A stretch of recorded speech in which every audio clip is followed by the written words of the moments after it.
2024 साठी अर्जुन पुरस्कार किती व्यक्तींना देण्यात येणार आहे?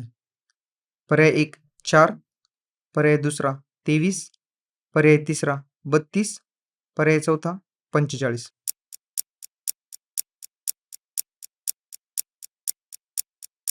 या प्रश्नाचे बरोबर उत्तर आहे 32.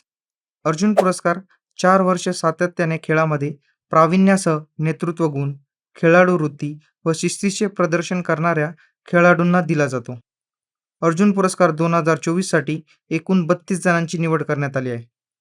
महाराष्ट्रातील 2 जणांना अर्जुन पुरस्कारासाठी निवडले आहे.